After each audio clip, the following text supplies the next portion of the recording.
Hello everybody, it's Kenneth from the Archives, and today I'm going to be taking a trip in the TARDIS to go back in time and look at some of the items in our collections that relate to the popular BBC science fiction series Doctor Who.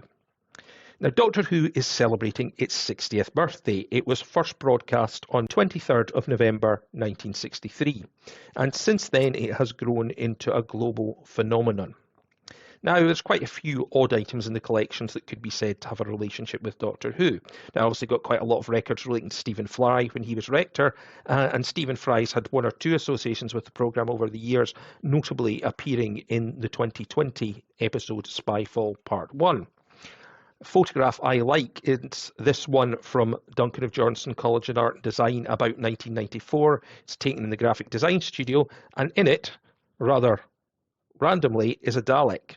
Now, I'd be very interested in knowing more about that Dalek if anybody does have any more information about it and its fate.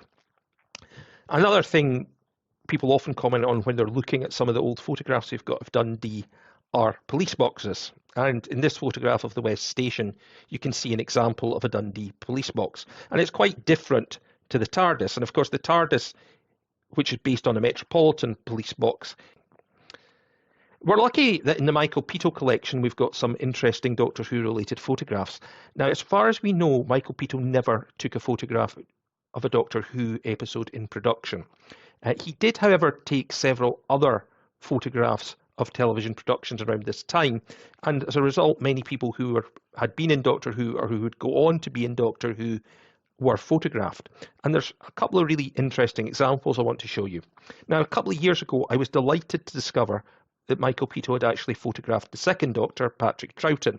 And he photographed him in 1962 when he was in makeup for the BBC production of Wuthering Heights. On the left there, you can see him with one of his co-stars in that production, Claire Broom, who herself would go on to appear in Doctor Who in the two-part story, The End of Time, which was the last story of David Tennant's original run.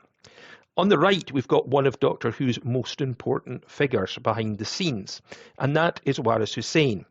Now, Waris Hussein was the director of the very first Doctor Who story, An Unearthly Child, and he played an important behind-the-scenes role in developing Doctor Who. And this photograph was taken of him when he was directing the BBC's production of A Passage to India in 1965, and he's gone on to have a long and very successful career in television. Our biggest connection with Doctor Who, however, comes through the Dundee Rep collection. Now, you may be wondering why I've stuck a picture of William Hartnell, albeit in action figure form, in here. Well, believe it or not, William Hartnell actually appeared at Dundee Rep back in September 1940. Now, unfortunately, this is an era which is very poorly represented in the Rep archives, obviously because of the war. Programmes and things weren't getting priority. There was paper rationing. So we don't actually have anything in the Rep archive that tells us much about his time there. But I did do a little bit of research and dug into the newspapers. And I found that he appeared, known as Billy Hartnell in those days, in two productions in September 1940, Rookery Nook and The Ghost Train. He was credited as a visiting artiste.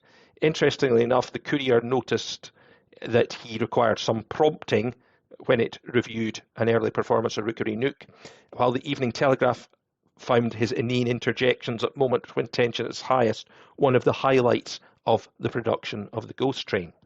Now, Hartnell may have been the first Doctor to appear in the Rep, but he wasn't the last by any means. Because David Tennant played a number of parts at the Rep in the 90s, and we've got a lot of photographs of him at the Rep. And this is great because, you know, this is really early in his career when he was on the way to becoming the international star he is today. So here we see him in the 1992-93 Christmas pantomime production, Merlin the Magnificent. This is one of his earliest theatre appearances and his first appearance at the Rep, Who's Afraid of Virginia Woolf, in 1992. Here we have him in Tartuffe, also in 1992. And another Christmas production, The Princess and the Goblin, in 93-94. The photographs I like the best are these ones of him in a production of The Glass Menagerie, because you can start to see him there looking like his Doctor Who persona. And last year we discovered there'd be a third Rep Doctor because Shuga Gatwa has been cast as the Doctor and will be taking on the part very soon. And here we find him in the programme for the Rep's production of Victoria back in 2013. But is that the only Doctors to have appeared at the Rep? Well, the story is a little bit more complicated than that because there's a potential argument that two other Doctors have appeared. Now, on the left, we have a programme here from the 1961 production at the Rep of a streetcar named Desire. You'll notice some very famous names in there: Nicol Williamson, Glenda Jackson, Edward Fox, among others. But playing the key role of Stanley Kowalski was Trevor Martin. Now, if you're a Doctor Who fan, you probably know the name Trevor Martin. He appeared as one of the Time Lords in the Second Doctor's final story, The War Games, back in 1969.